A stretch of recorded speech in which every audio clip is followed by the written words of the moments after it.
नमस्ते दोस्तों, स्वागत है आपका हमारे चैनल एसटीएच में।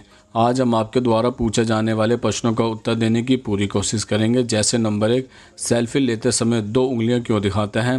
नंबर 2, कुछ लोगों की 6 उंगलियां क्यों होती हैं। नंबर 3, क्या 2000 के नोट काला धन को बढ़ावा देते हैं। नंबर 4, दुबई को फर्जी शहर क्यों कहते हैं। नंबर 5, नमक से नज़र क्यों उतारते हैं। और नंबर 6, रिसेप्शन पर लड़कियां ही क्यों काम करती हैं। क्वेश्चन नंबर 1, सेल्फी लेते समय 2 उंगलियां क्यों दिखाते हैं। दरअसल जब हम सेल्फी लेते हैं तो हम खुश होते हैं। सेल्फी में 2 उंगली दिखाने के मतलब 2 होते हैं।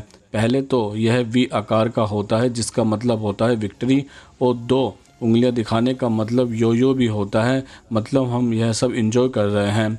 क्वेश्चन नंबर 2, कुछ लोगों की 6 उंगलियां क्यों होती हैं। दरअसल इसे बहुउंगलिता कहा जाता है।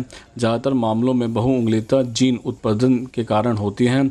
जीन उत्पादन के कारण जब बच्चे का गर्भ में विकास हो रहा होता है तो उसके उंगलियों के विकास पर प्रभाव पड़ता है।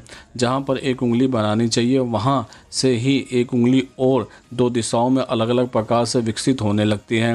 वैसे बहुउंगलिता का पता अल्ट्रासाउंड तकनीक से भी लगाया जा सकता है और इसका उपचार भी बच्चे के जन्म के समय से ही किया जा सकता है। क्वेश्चन नंबर 3, क्या 2000 के नोट काला धन को बढ़ावा देते हैं। दरअसल नहीं, नोटों का काले धन से कोई ज़्यादा लेना देना नहीं होता। भारत में जितना काला धन है उसका 99% ज़मीनों में निवेशित है। अब यह जो 1% बचा है उसमें सोना, हीरा, नकदी आदि सब आ जाते हैं। तो काले धन का असली अड्डा ज़मीनें हैं और काले धन की जमाखोरी भी ज़मीनों में ही ज़्यादा होती हैं। दरअसल भारत में ज़मीनों के बाज़ार मूल्य एवं सर्किट रेट में काफ़ी अंतर होता है। जब आप ज़मीन खरीदने जाते हैं तो सर्किट रेट से वाइट मनी देते हो और इस पर ड्यूटी भी चुकाते हो, और बाकी पैसा नकदी में देते हो, उसका कोई लेखा जोखा नहीं होता। दरअसल यही वह काला धन है और इसका इस्तेमाल ज़मीनों की लेन देन में ज़्यादातर होता है। क्वेश्चन नंबर 4, दुबई को फर्जी शहर क्यों कहते हैं। दरअसल हकीकत में दुबई एक तानाशाही शैली का शहर है जिसमें कई तरह के नियम हैं जो सपने देखने वालों, कलाकारों, प्रतिभाशाली लोगों को कुछ करने की आज़ादी नहीं देते। वह पश्चिमी शहर की जीवन शैली को लागू करने की कोशिश करते हैं और इसे एक पड़ोसी क्षेत्र में अशांति से भरा एक धार्मिक रूप भी देते हैं और उम्मीद करते हैं कि ऐसा करना से सब कुछ सही हो जाएगा, जबकि ऐसा नहीं है। क्वेश्चन नंबर 5, नमक से नज़र क्यों उतारते हैं। दरअसल यदि किसी बच्चे को किसी की नज़र लग गई है तो 7 बार एक चुटकी नमक उस पर से उतारकर उसे बहते पानी में बहा दें। इससे नज़र दोष दूर हो जाएगा। व्यक्तिगत बाधा के लिए एक मुट्ठी पिसा हुआ नमक लेकर शाम को अपने सिर के ऊपर से 3 बार उतार लें और उसे दरवाजे के बाहर फेंक दें। ऐसा 3 बार लगातार करें। यदि आराम न मिले तो नमक को सिर के ऊपर वार का शौचालय में डालकर फ्लश कर दें। निश्चित रूप से ही लाभ मिलेगा, लेकिन यह कितना सही होता है इस बात की पुष्टि हम नहीं करते हैं। क्वेश्चन नंबर 6, रिसेप्शन पर लड़कियां ही क्यों काम करती हैं। दरअसल आपने किसी भी ऑफिस में देखा होगा कि रिसेप्शनिस्ट के तौर पर लड़कियां ही रखी जाती हैं।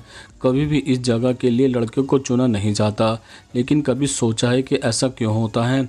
इस बारे में हालांकि किसी को भी कोई जानकारी नहीं है।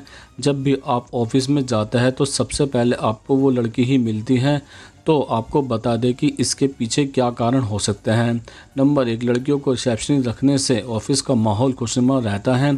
भले ही लड़की बहुत सुंदर ना हो, लेकिन अगर वो उस कुर्सी पर बैठी है तो विजिटर की लिस्ट भी लंबी हो जाती है। नंबर 2, यह तो आप भी जानते होंगे कि लड़कियां काम बहुत ज़्यादा करती हैं। वो लड़कों की तरह हवा में डींगे नहीं मारती, अपने काम से काम रखती हैं। जितना उन्हें काम दिया जाता है वह उसे पूरा कर लेती हैं। नंबर 3, आपने खुद भी ऐसा फील किया होगा कि लड़कों से ज़्यादा लड़कियां अच्छी तरह से काम को समझाती हैं। आप उनसे कुछ भी पूछ लें वो विस्तार से आपको बताती हैं, जबकि लड़के शॉर्ट में समझाने में लगे रहते हैं। नंबर 4, लड़कियों को आकर्षण का केंद्र भी माना जाता है। कुछ ऑफिस में तो एक के बदले कई रिसेप्शनिस्ट भी रखी जाती हैं। लोगों को लगता है कि सुंदर और अट्रैक्टिव लड़कियां ऑफिस के एंट्रेंस को भी अट्रैक्टिव बना देंगी। नंबर 5, कुछ लोगों का ऐसा भी मानना है कि लड़कों की तुलना में लड़कियां बिजनेस ज़्यादा लाती हैं। वो एक बार किसी क्लाइंट को मुस्कुराकर जवाब दे दे तो क्लाइंट उन्हें इनकार नहीं कर सकता। तो दोस्तों, आज हमने आपके द्वारा पूछे जाने वाले प्रश्नों का उत्तर देने की पूरी कोशिश की है। अगर आप भी हमसे कोई प्रश्न पूछना चाहता है तो कमेंट्स बॉक्स में लिखकर पूछ सकते हैं, हम उसका उत्तर देने की पूरी कोशिश करेंगे। अगर ये वीडियो आपको पसंद आई हो तो उसको लाइक करें, कमेंट्स करें, ज़्यादा से ज़्यादा शेयर करें और हमारे चैनल को सब्सक्राइब ज़रूर करें। नमस्कार दोस्तों।